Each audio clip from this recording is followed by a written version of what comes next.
आज गोपाष्टमी है। आप सभी को गोपाष्टमी की खूब सारी शुभकामनाएं, खूब सारी बधाइयाँ हो। आज के दिन से ही श्री कृष्ण ने ब्रज में गाय को चराना, गोचारण करना आरंभ किया था, इसीलिए गोपाष्टमी मनाई जाती है। गोपाष्टमी पर कन्हैया ने एक बार मैया से कहा, यशोदा मैया से कहा कि मैया अब तो मैं बड़ा हो गया हूँ, तो आप मुझे गैया चराने दिया करो, मैं गैया के बछड़ा लेके नहीं जाऊँगा, अब मुझे गैया चरानी है। तो मैया बोली, अरे लाला अभी तुम छोटे हो ना, इसलिए गैया नहीं चरा सकते, तुम बछड़े ही चराओ। तो बोले ना नहीं, अब तो मैं बड़ो हो गया हूँ, अब मुझे गैया ही चरानी। तो ज़िद करने लगे। तो मैया ने कहा, लाला जा बाबा से पूछ लेना, फिर चले जाना। तो नंद बाबा के पास गए। अब नंद बाबा से कहा तो ज़िद करनी शुरू कर दी कि बाबा अब तो मैं बड़ा हो गया हूँ, मुझे तो गैया चरानी है।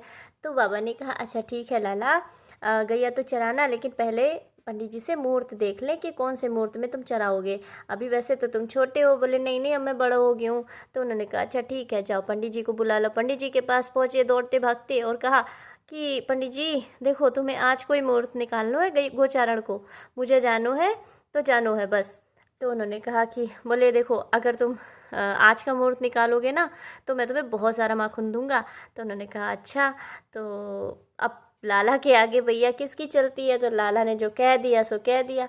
अब पंडित जी को तो वही बुद्धि बन गई ना, उन्हें भी वही करना था, फिर गोपाष्टमी कैसे होती।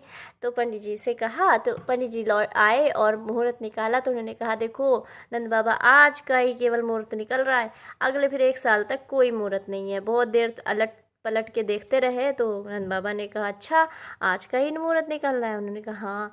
तो बोले ठीक है, फिर आज ही से लाला शुरू करेंगे ना गैया चराना। तो मैया ने कहा लाला, मैं तुम्हारी ना जूतियाँ बना दूंगी बहुत सारी, तुम रोज़ बदल के पहन के जाना। तो उन्होंने कहा अरे मैया, मेरी गाय जो नंगे पैर चलती हैं, तो मैं कैसे जूतियाँ पहनूं। तो लाला ने कहा अगर बनानी है ना तो हमारी लाखों जो गैया हैं ना, उनकी भी जूतियाँ बनाओ, तब मैं पहनूंगा। तो उन्होंने कहा कि अरे लाला, तुम तो अपने गैयों से बहुत प्यार करते हो, और इसी कारण से, क्योंकि श्री कृष्ण गायों को इतना प्यार करते थे, इतना प्यार करते थे कि उनके लिए सोचिए, भगवान स्वयं गाय की सेवा कर रहे हैं, और हम लोग आज गाय की जगह क्या क्या कर रहे हैं, गाय को के साथ कितना सारा अन्याय हो रहा है वो हम सब जानते हैं। तो ये सब पर्व इसीलिए होते हैं कि हमें जानने को मिले, हमें पहचानने को मिले, हम समझ पाएँ कि हमारी संस्कृति, हमारी जो ज़रूरत है वो है क्या। हमारी ज़रूरत आज गाय बहुत इम्पोर्टेंट है, लेकिन फिर भी हम सब नहीं समझते। लेकिन भगवान ने आकर के ये बार बार हमें समझाया है, बताया है, तो हमें इस चीज़ को हमेशा ध्यान में रखना चाहिए। आज सुबह ही प्रातःकाल में ही गायों को, बछड़ों को नहला दिया जाता है, उन्हें खूब सुंदर सुंदर से मेहंदी होती है, उससे हाथ के छापे बनाए जाते हैं, या फिर चंदन से, या फिर कोई ऐसी सुंदर चीज़ से जिसके उनकी बहुत सुंदर शोभा होती है, बहुत सुंदर लगती हैं गाय।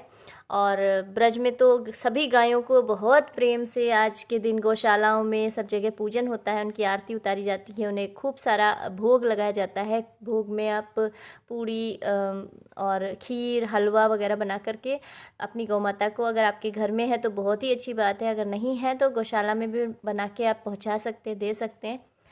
और इससे गाय के अंदर जो करोड़ों देवी देवता हमारे उन्हीं में बसते हैं, वो सब के सब एक साथ ही प्रसन्न हो जाते हैं।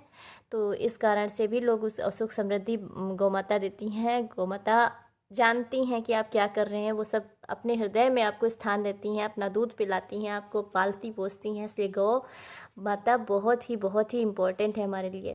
तो जय जय श्री राधे।